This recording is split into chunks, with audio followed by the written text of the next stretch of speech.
Was in the 8th grade when I saw Nancy in math class.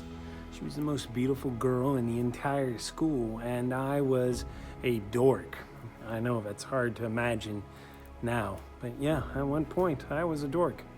Okay, so I'm still a dork. Anyways, she smiled at me. I smiled back. Our eyes connected. So that lunch, I go to all my friends at the lunch table, all two of them, because again, I was a dork, and I'm like, oh my gosh, Nancy smiled at me. And they're like, well, you should go ask her to go with you. So I went to her popular lunchroom table and I was like, hey, Nancy, would you go with me? And in front of all the cool kids, she said, and I quote, no, never ever will I go out with you because you sound like Kermit the Frog. Talk about rejection. But interesting enough, my natural voice evidently was like that of Jim Henson, a voice actor for Kermit the Frog. Hi-ho, Kermit the Frog here. Our next conversation is going to be with actor Clancy Brown, who's done a lot of live action roles. I first met him watching him in Highlander. But you guys have grown up with him in SpongeBob, Star Wars, The Clone Wars, and Star Wars Rebels, the DC Universe as Lex Luther. And he is going to share with us the art of voice acting. Guys, welcome to another episode of Film Nation, the art of voice acting.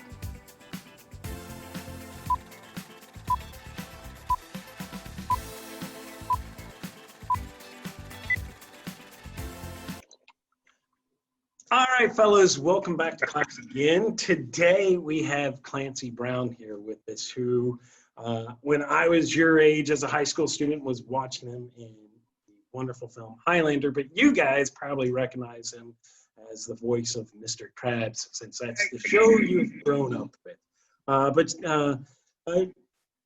Clancy, thank you so much for joining our class. We really do appreciate it. My pleasure. Now, you have had a long career in film. Your IMDb page has almost 300 credits to your name. I first came aware of you as a high schooler watching the film Highlander. But I mean, the guys probably will know you from Shawshank Redemption, but the ones that they've really grown up with are the animated work that you've done. Sure. SpongeBob, Star Wars, The Clone Wars, Rebels, you're Lex Luther in the DC franchise. It's quite an extensive voice work that you've done. Could you explain to us what's the process of when you get the script all the way through the end of your rap of how voice acting works? Oh, well, it kind of depends. Like if you're a regular on a show like SpongeBob, SpongeBob was pretty specific about how we conducted that. With the 5 or 6 of us, we would get a script about a week or so, maybe a couple weeks in advance, and with it we would get a storyboard, and then we would have to go through and read the script and look at the storyboard. Storyboards are very useful because they sort of clarify anything in the script that you have a question of. Like if there's holds for jokes or some kind of visual joke that's got to be reacted to, something like that.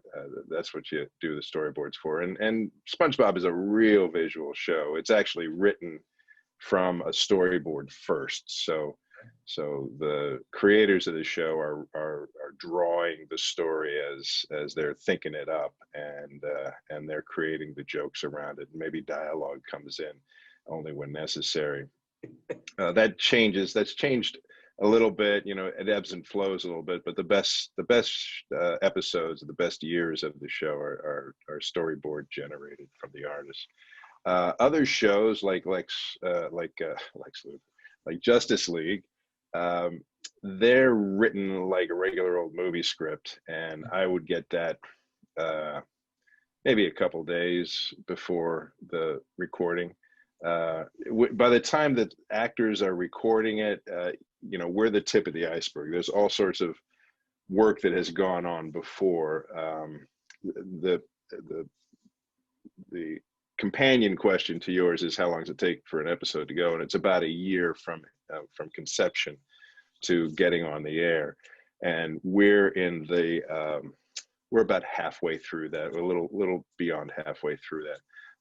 They'll write it, they'll storyboard it out, they'll workshop it, and then we come in and record it, and then they send it out to be animated, and then we come back and we record some touch-ups and stuff like that, and then they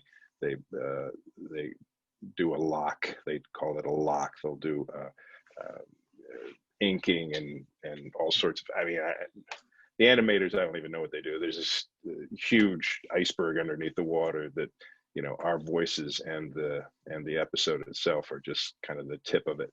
A lot of work goes into it, and we're a very small part of it, but you know, we're part of it. Essential. Everybody's essential part of it, actually. You know. So when you're doing your recording, that answer your question? I don't even know. Yeah. When you're doing your recording, are you in like a sound booth where you're looking at like a rough draft of the animated product, sort of like a little bit more of in a storyboard, but not yet to that full animation yet? Well, that's an interesting question. We initially, no, we were in a room. We would be in a room together, and the director would be in the room with us, and we would pound through the script and make jokes. We in SpongeBob we do 3 passes. We do a script pass, which is we stick to the script. Might even do 2 of those, and then we get what we call a crazy pass, where we get to we improv and do funny things, hopefully making it a little bit better. Sometimes after that pass, the director or the writer will think, okay, that's a better joke. Let's do that again, and then they'll pick it up individually. Now, however, because everything has been slowly digitalizing, we actually get the storyboards online now, and we can actually project the storyboards up on a television screen and sort of match the action to the television screen if we need it. Unfortunately, what that does, it makes you lazy as an actor. You know, you don't do the work. I mean, I do it, and actually everybody on SpongeBob does their own work at home. They actually do. It's force of habit. We just wouldn't know how to do it any other way.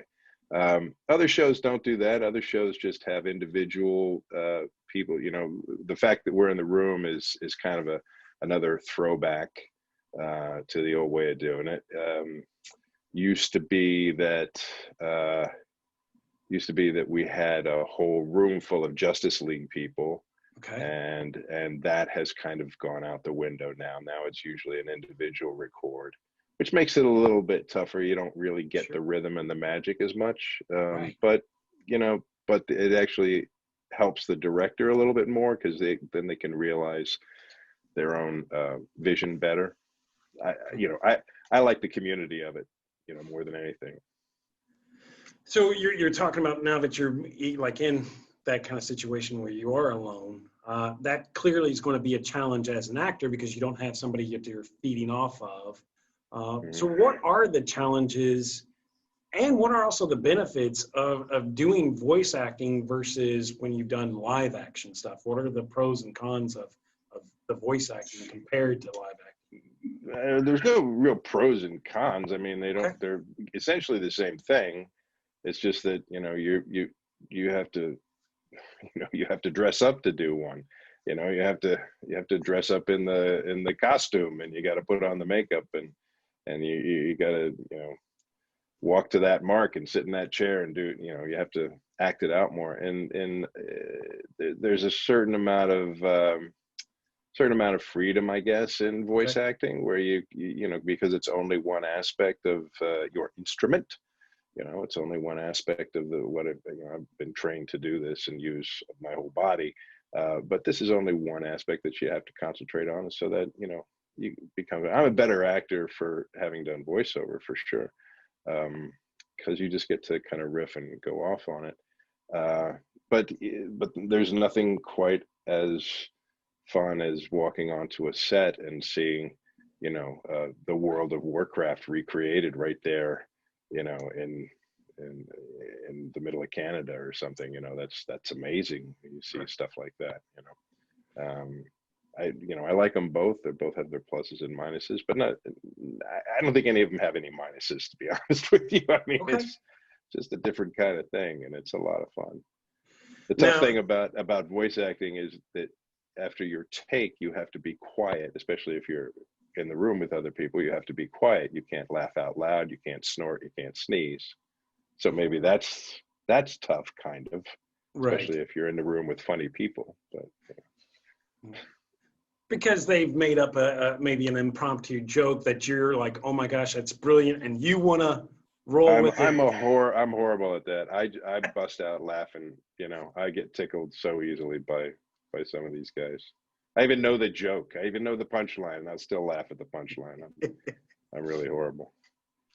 Now, you were saying that with voice acting, you do focus heavily on just one instrument, your voice. Yeah, one aspect, yeah. Does that become physically draining, demanding? I mean, like at the end of the day, is the vocal cords shot because you're utilizing it so hard, or? Well, I don't know, man. You're a teacher. You're like up there 6 hours a day yammering at these kids. Does it wear you out sometimes? No, not really. But I also have a lot of interaction with them and things of that sort. But okay, fair enough. I mean, you know what you're doing, right? I mean, Right. You're up there, you know what you're doing. I mean, I have done jobs that have been taxing, that have been rough, and there are jobs that can be like that. Like if you're doing a video game for, Call of Duty or something, and all you're doing is like dying dying loud, dying soft, or getting Right. wounded or whatever, and you're screaming orders and stuff like that. That can wear you out. That can hurt you, actually. But we have a union that's supposed to protect us from stuff like that. So, How long, like when you did Call of Duty, how long did you spend on that? Was that a day, a week? oh, did I do Call of Duty? Is that on my Black Ops, resume? didn't you? Didn't you? Ah, if you say so. I was just using an example. Maybe I did. I mean, that I might have think you been one did of do those Black things. Ops. Yeah. That might have been one of those things where somebody just said, what are you doing this weekend? Go over and record something. I guess I did. If you say so, is it off of my IMDb? Sometimes that's wrong, but Okay. I'll have to ask. I don't recall that so much. All right. I don't recall the games as much as I should, probably. Sure. I don't know. I don't even play Black Ops. Yeah. Well, Ask your students. Hey guys, am I in Black Ops or not? Do you recognize my voice from Black Ops? Because I have no idea. there you go. All right, let me know. Email me back and tell me. I'll get back with you on that one. Okay, good. All right. Now, you do live action work, and IMDb's list of greatest movies of all time, selected by people that just vote and things of that sort, as well as on numerous critics' list, is The Shawshank Redemption.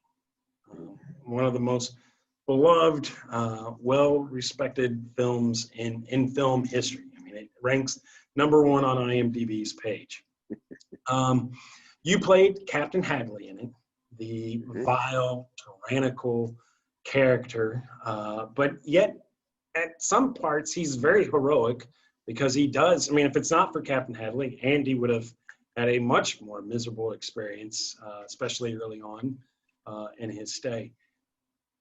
With 2020 being such a dumpster fire of a year that we're going through, and where we've seen a lot of people, losing hope on things, what is it that you think that made that movie, in which you had such a prominent role, so powerful, so endearing, that even in a year like this, it still resonates with audiences?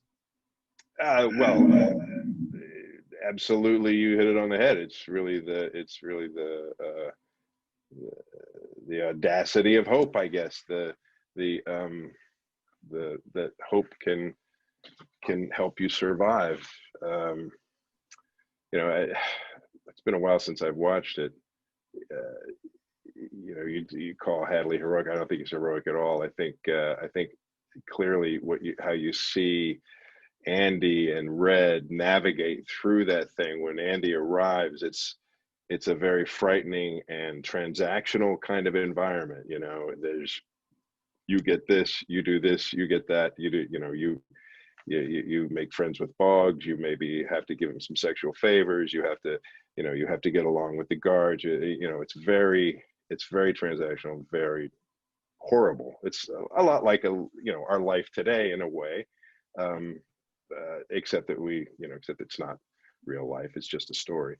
But you know, when life is just those kinds of relationships, then it's truly lousy. I mean, even in real life, if it's just a matter of I do this, I get that, and so on and so forth, it's just a calculation of transactions, then that's not fun. What you know, that doesn't make life worth living. What makes it worth living is working for something, you know, escape in Andy's, and perseverance through the hard times, overcoming those moments of crisis. And what helps you do that is the friendships that you develop, and the ones that you keep, and how you service those friendships. You know, my favorite scene in the whole movie, there's a couple of them, but one of them is when Andy's playing the classical music, the opera. Yeah. I mean, it's just, that whole sequence is kind of brilliant. It sort of tells us why life is worth living, and why those chances are worth taking. You know, and he says, he goes into solitary and then comes out and saying, you know, he had a smile on his face because it was worth it. You know, that punishment was worth it for those few moments that transported the whole prison, right? So, you know, it's not really getting through day to day. It's actually those moments of magic, and those moments of friendship, and those moments that not even the friends expect, you know. And certainly Andy didn't expect anything from that except the beating. Right. But, you know, then he became Andy. He became everybody's friend. Everybody loved him. Everybody protected him at that point. I mean, it was wonderful. My guy was just a big asshole. I mean, you know, that was just something that he had to overcome, which was, and that's fun to play. Was like, when the fate of your guy is revealed at the end of the film. I was at Ball State University at the time in a theater, and literally people clapped that you were getting your fate, because, you know, they were like, yes. And then they cheered a little more when Warden Norton got his promotions too. But yeah, actually, Coward's way out. I went to look at that, yeah, Mansfield, Ohio. There, oh, good. For a little tour, which was a great little place to go for it. Yeah, I haven't been back there in a while. Every time I go back to visit my folks and my family, I'd never make it to Mansfield for some reason. I got to get up there. It was a fun tour. Place. I really appreciate what they did there. Cool. Now, I'm sure you get recognized for your role when you're out on the streets for Captain Hadley, or even in your other live action films that you've done. But you've done work as voice actors, and you've made some probably really strong relationships with actors that are strictly vocal talent only, and never in front of a camera. What would you say to my students that to think of when they understand that the craft that you're doing deserves recognition, even though you as an actor will never be in front of a camera, you don't get that recognition. But for those actors that are full-time vocal workers for the stuff that you do, what do you want our students to know about that art, that craft that you do? Oh, it's a whole bunch. There are a whole bunch of different kind of people in it. I mean, you know, that's the other thing. It's you know, it's a very diverse group, and very, very sweet group, very welcoming group. They're not you know, they're not prima donnas. You don't have to worry about, you know, stepping on anybody's toes. There's no pecking order or anything like that, and we're very welcoming of new talent, and we help support the old talent. And, you know, I mean, it's a great community. It's you know, we've all sort of worked with each other, and even those people that I haven't worked with, I feel like I have, you know, because they've worked with other friends of mine. So it's a great community. How you get into it, you know, I don't know, man. You got to kind of luck out to get into it. You got to kind of say you want to do it, and then you got to commit to doing it. It's like anything else. I started doing it because my daughter was born in '95, and Okay. and I decided I wanted to stay around home, and so I made it known that I wanted to do a lot of voiceover. And the guy that's finally represented me said, "Look, if you want to do this, you've got to really do it. You've got to commit to doing it, and Right. you got to be ready to drop everything and go to an audition, or drop everything and go to a session, and so on and so forth." I said, "That's fine, as long as it's in town." And so for the first few years, it was really that. It was really just being available. I mean, what I didn't do was wear a pager. Back in the day, we had pagers, and I wouldn't do that, but I did have a cell phone. So I said, this is my new pager. So, just call me on the cell phone. Pagers. Can you believe it? Oh my God. But you just got, you got to commit to it, and you got to commit to getting better at it. I mean, I'm not even really that good at it. I do a couple of things. The people that are really good at it are really good at it, really good. Tom Kenny is unbelievable. Rob Paulson is terrific. There's a whole bunch of D. Bradley Baker. I mean, there's nothing these guys can't do. They're amazing.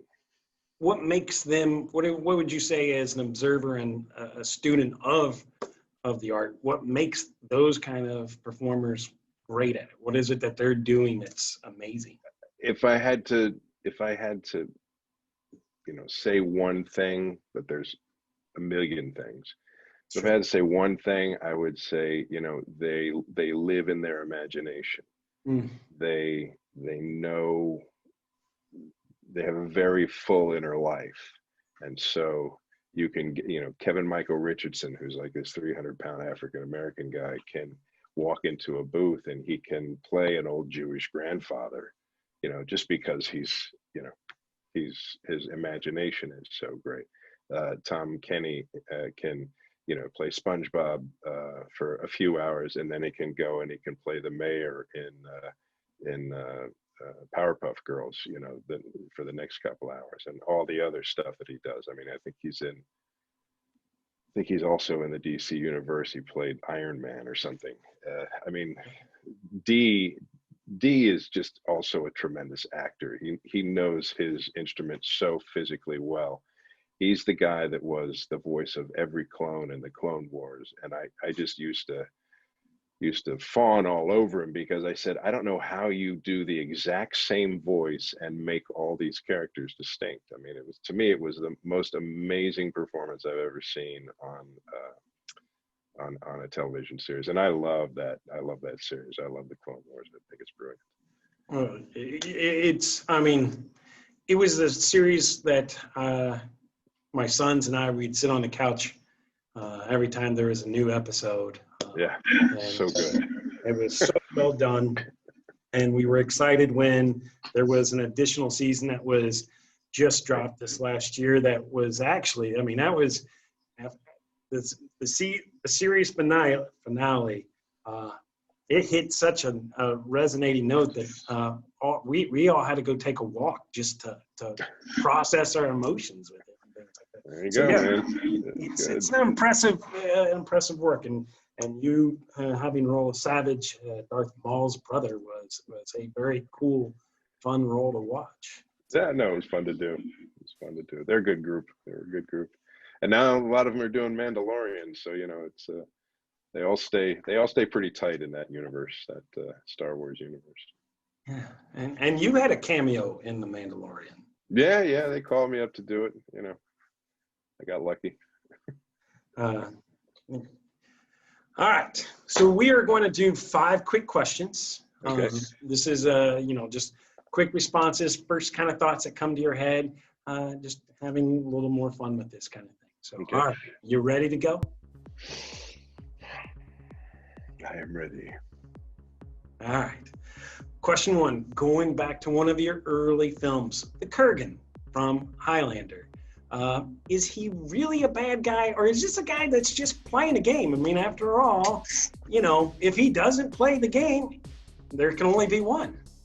I always thought that if he wasn't, yes, he's the one that's driving the story, which you also find in movies generally. You'll find the heavy is the one that's driving the story, that all of our good guys just want to be left alone and they just want to go home and do the laundry and hang out with the kids. But if there's bad guys out there, so now I have to go get all my big guns and go kill people, you know. But certainly in the Highlander, you and I are of the same mind. He was the one that was driving the story, and it kept the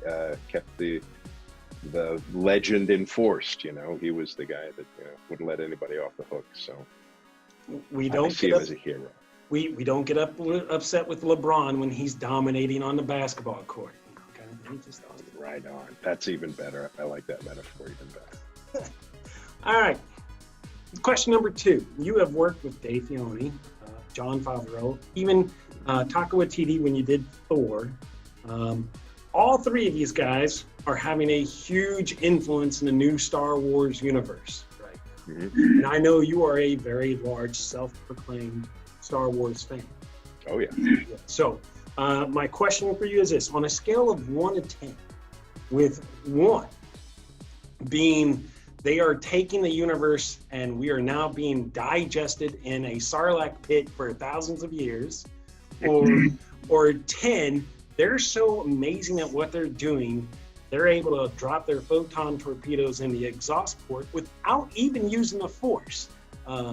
Where are these guys? Where are these creators and visionary makers you guys? Oh gosh, like they're 10s. I mean, they're 9s or 10s. But the thing about Star Wars is how collaborative it is. I think the most dangerous time for Star Wars was when Disney bought it, and then they said, "Oh, we're throwing out all the EU stuff. We're throwing out, you know, we're rewriting the book." Right. And so they sort of started to do that, but then they realized, no, you know, the book is pretty good, and we're gonna keep those things. I think they're talking about. My son was a big extended universe guy. And so I think they're talking about bringing Admiral Thrawn into Mandalorian now. Yeah. So, you know, that's going to be pretty cool. But that's completely EU. Thrawn is definitely a creature of the extended universe and the books and stuff. So I think Disney has understood that, you know, maybe some things are bigger than the Princess Castle and the Mickey Mouse ears. That, you know, you just don't mess with Star Wars, you know. A complete joy working on the Mandalorian. Yeah. Oh yeah. It was a lot of fun. It was a kind of a pain in the butt because the makeup was pretty extensive and pretty hard to carry around. But I had one tough day where I nearly fainted and nearly threw up a couple times because I was just, all I was doing was running around and, you know, getting overheated. But they're good, you know. Yeah, that was a fun thing to do. They're all very good. Yeah.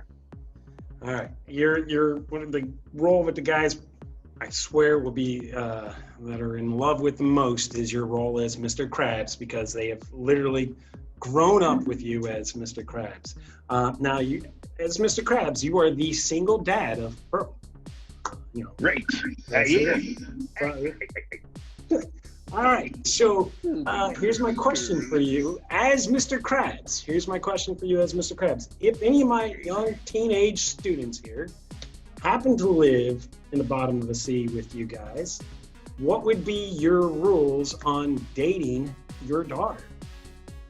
Well, what would be my rules on dating my daughter? I mean, well, you have to treat her like the lady that she is, and you have to pay me, a meeting fee, and a picking up fee, and a dropping off fee, and a behaving yourself fee. You know, a deposit. That's a great question. I don't know. Is she ever dated anybody? I don't think she has. I don't think she has. It's a whole other thing that I'm worried about now. I mean, you thought that. All right, thank you for doing that. Question number 4. What director, no matter what they called with, they said, hey, Clancy, we're just going to have you read a series of numbers that we're going to faintly put on in the background, or they might be giving you a lead role. But no matter what it would be, as soon as they called, you're like, I'm in. No, Ryan Spindell, for sure. You want to know the name of the director? Yeah, Ryan Spindell. There's so many, you know. The good question is, like, who do I not want to work with because I don't want to, you know, I just want to continue to be their fan. There's so many. That's not a fair question. All right, we'll change the question. My problem is I don't say no enough, apparently. That's what I've heard. You should say no more often. We've been all Fincher, you know, we could go on. Scorsese for sure, Fincher, you know, all sorts of people. Taika could call up. I would work with him in a second. But then there's also like a bunch of people that I've met on smaller jobs, like Ryan, and on the director that directed me on that episode of The Crown. I think he was terrific. Ben, whose last name escapes me right now. The guy named John Harrison, who's he does a lot of genre stuff, but he also does a lot of television stuff. I've worked with him a couple times. Yeah, you know, I mean, there's a bunch of people that I drop everything, but that's not also something that actually happens. I'm I'm married. I got 2 kids. I can't drop everything, unfortunately. You know, I wish I could, but I can't do that necessarily. All right, 5th question, final question. Thank you very much for being a part of this. It has been a huge blessing, and I know my guys are going to be very appreciative of it. One way we're learning is by continuing this. So who would you invite to class to give us a little bit of insight into filmmaking? Well, I think, you know, when we were talking about the iceberg that's underneath the film, it's always good to talk to guys like Ryan, who can take you from the beginning of an idea to realizing the full script and all the rest of that, and how he's a tremendous guy. I think he's a genius. But there's a lot of craftsmen involved in making films and in making animation, making all sorts of things. So I think I would recommend you talk to one of those guys, an editor, a set director, a set designer, something like that. A good friend of mine is a set designer, a guy I was in Boy Scouts with many years ago, from my hometown in Ohio, a guy named Randy Wilkins. So I would actually be happy to ask Randy to come in and spot that. He's a polymath. He's just an amazing guy, and I owe him a call. All right. Well, here's a perfect excuse to give him a long overdue call. Okay. So I appreciate you inviting Randy into our group. So yes, thank Randy you. Wilkins. Look him up on your IMDb. His resume is spectacular. Clancy, thank you so much for being a part of our class. Thanks for asking, Chad. And I appreciate it. All right, hang in there, boys. Don't worry, it'll all be over soon. And you'll have great stories to tell your grandchildren. Thank you, Clancy, so much for being a part of our class. This was truly informative and very entertaining at the same time. And thank you for the work that you've done on all of your films and television shows. We do really appreciate it. You lighten our spirits. Guys, as always, thanks for being a part of the class, and remain awesome. Be nice. Stay safe. I'll catch you later. Our next guest is